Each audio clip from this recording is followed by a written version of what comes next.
Migræne, ondt i ryggen, Sportsskader. træthed, uoplagthed, stress. Der er simpelthen et hav af ting, som du kan behandle. Jeg sidder herovre for Mette Vassinger. Du er alternativ behandler. Du er ekspert i at arbejde med nervesystemet. Ja. Og du har været behandler i mere end 25 år, ved jeg, med stor succes. Du har haft en sundhedsklinik med en helt stribe behandlere under dit tag. Ja. Og så har du udviklet din egen behandlingsform, som hedder Regain. Ja. Og vil du ikke lige prøve bare sådan helt kort at fortælle, hvad er det, man kan med den her behandlingsform? Ja, med den her behandlingsform, jeg har udviklet igennem alle de her år her, der kan man simpelthen komme hos mig med egentlig alt det, der egentlig relaterer til nervesmerter. Men nu er det jo ikke alle, der ved, om de har en nervesmerte. Ja. Altså, fordi man tror måske, man har en muskelsmerte. Så det er for eksempel, hvis du lider af hovedpine, migræne, rygsmerter, virkelig ondt i hofterne. Det kan være, at du har noget så, vil jeg sige, så simpelt som en tennisalbue eller en iskastnæve. Men det er virkelig også, hvis du går rundt og har udefinerbare smerter. Du føler dig uoplagt, du har det egentlig ikke godt. Og du er måske ikke klar over, at de her smerter kommer fra en faldskade, du har lavet, en skiskade, en cykeluheld, som du på et tidspunkt har fået presset kroppen godt og grundigt. Ja. Og det sætter kan man sige, påvirkning i nervesystemet. Men man kan også komme hos mig, når du simpelthen kan mærke, at du har svært ved at vurdere et eller andet i dit liv, hvor du skal tage en stor beslutning. Ja. Og fordi det er også sådan, at når vi holder vores drømme, vores talenter, og når vi ikke deler ud af alt det, vi ved, så kan det virkelig smerte i vores krop. Så det sætter sig simpelthen fysisk på os? Det sætter sig simpelthen fysisk på os. Ja. Og det kan gå over længere tid. Og jeg har med mange mennesker at gøre, og jeg ved, at det ikke altid er lige nemt at komme ud med de her drømme og visioner. Og det har jeg så en metode til, fordi at når vores nervesystem virkelig spænder op, så ligger vi faktisk i et overlevelsesmode inde i kroppen. Altså rent fysisk? Ja, det gør vi simpelthen. Ja. Og i hele den her spænding her, der ligger vores fortid. Og vi kan ikke kreere en ny fremtid, når vi er holdt så meget tilbage i vores fortid. Ja.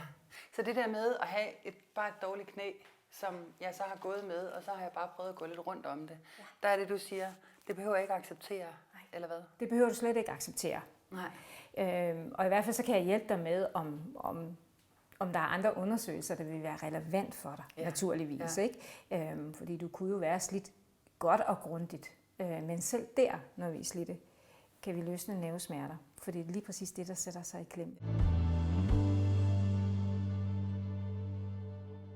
Så ved jeg, at du har en hel del blandt dine klienter også, som er sådan, hvad skal vi kalde dem, succesrige og high performance mennesker, kreative folk, der er vant til at arbejde på et mega højt energiniveau, som har sådan en, jeg ved ikke, om du selv kender det for dig selv, men den der følelse af at ryndet i et hul.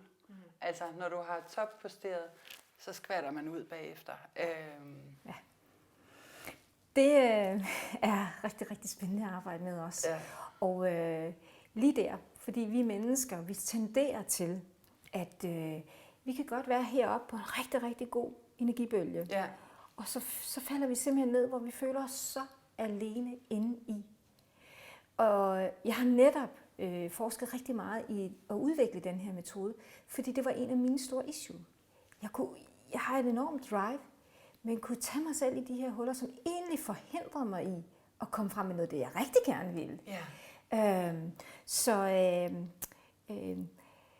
Det, der sker, når nervesystemet slipper, hvor jeg både lytter til det fysiske, men også det følelsesmæssige, der ligger op Og jeg behøver ikke på nogen måde vide, hvad der er følelsesmæssigt, for det er heller ikke altid, vi kan vide så meget. Nej. Så det er en behandlingsform, hvor du egentlig får løst rigtig meget, også gamle ting i det, men uden terapiformen. Ja. Uden snakketerapien. Ja. Og det kunne være, at vi lige skulle fortælle, hvad er det reelt, der sker, når man ligger på din briks. Yes. Fordi det er på en briks. Nu har jeg jo selv prøvet det. Og man ligger på en briks på maven, og så mærker man bare sådan, det gør ikke ondt. En gang imellem kan det gøre en lille smule, men ikke ret meget. Men det man egentlig vil mærke, det er dine hænder op ad rygsøjlen, hvor du sådan stille og roligt løsner op eller trækker lidt, og så ender vi op ved nakken. Og så er det, du trækker ind i det der, du kalder the sweet spot. Ja, jeg trækker dig ind i det sweet spot. Når jeg har løsnet virkelig, altså dit fysiske nervesystem, og du ligesom får fornemmelsen af, øj, nu røg luften ud af ballonen, nu slipper min krop her. Ja. Så har vi muligheden for at komme helt ud af hovedet, helt ud af tankerne, og op i en høj frekvent, altså det sweet spot kalder jeg det. Og det er, der sidder jeg med din nakke, og jeg trækker dine muskler og dine sener, og arbejder stille og roligt med dine nerver, indtil jeg kan mærke, at nu er der fuldstændig ro inde i dig. Og du lander i et felt, hvor det simpelthen er så, det føles så venligt, så rart. Og fuldstændig, at du flyder ud i at være dig bedst. Ja. Og så er det jo, man har det jo sådan, det er jo også det, du siger, det er alle dine klienter, der siger, kan jeg ikke bare få lov at være lidt mere i det felt? Ja. Kan vi det? Det kan vi godt, og det er noget, vi kan træne os til. Ja. Det er virkelig noget, vi kan træne os til. Men det rent faktisk kan, når vi bliver løsnet på den her måde, det er, altså jeg lever for, når mine kunder kommer tilbage og forklarer mig, og fortæller for eksempel, Mette, nu har jeg lige overskud til at få taget den hårde samtale. Jeg får gjort det her, og de gjorde det lige efter, for eksempel. Eller de opdagede noget, som mindede dem om noget gammelt inde i dem, og de stod bare face to face med det, smilede og fortsatte derudad med deres liv. Ja. Eller det her med, at deres smerter ikke forhindrer dem i længere. Sådan så fokuspunktet ikke hele tiden er på smerterne, men at de virkelig kan have overskud på en anden måde i deres liv. Ja. Hvis du selv er blevet nysgerrig på at prøve at få sådan en regain-behandling, så kan man tjekke ind på dit site, mettevassinger.dk. Du er også aktiv på de sociale medier. Der kan man også læse mere om den her behandlingsform, som du jo altså selv har udviklet, og som du jo også underviser i. Ja. Ja.